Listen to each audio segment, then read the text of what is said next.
And to go back to that, finish up on the last video that I just posted.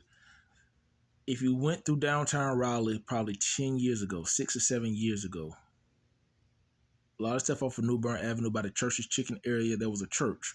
Matter of fact, Cross Assemblies, Pastor Chad, that church over there is opera. You got more RPD, police department, in that church than people probably even realize. But when you start going through downtown Raleigh, the New Bern Avenue area, a lot of those homes were taken control of and over by, like the church was really, it was able to use the funds from the church to go in there and help clean up that whole community. So when the police departments get involved and they start doing what they need to in their community, they can go in there and clean up the whole area, and the department gonna make money as well as the city.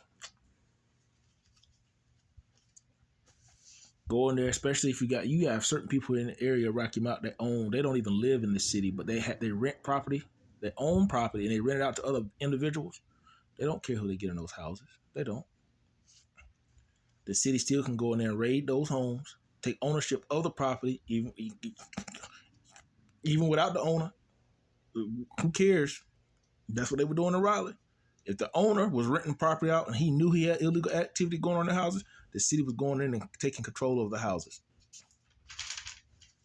Once you start doing that, you clean up your city. You might have more people come in the area and invest, because your homes, they're able to go in. They were doing it in Durham too. That's why you have some of those houses that was selling for close to $700,000 or more. Going there, you clean up the area.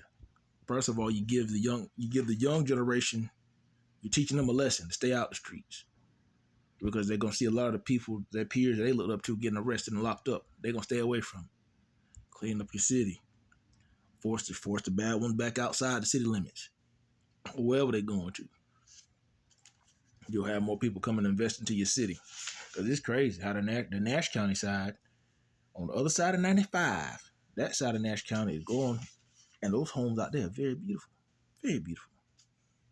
But your city right here, your city limit, you still got some of the, man, it's still like the hub. It's the hub for the East Coast. It seems like everybody come here to do whatever they want to, because I don't know if it's allowed, or they feel like they can get away with it, or it's so much corruption in the city. They do it here and they go. They don't even live here, man. Start taking control. Take control of their properties. Cars too. You have an auction with the cars they seize.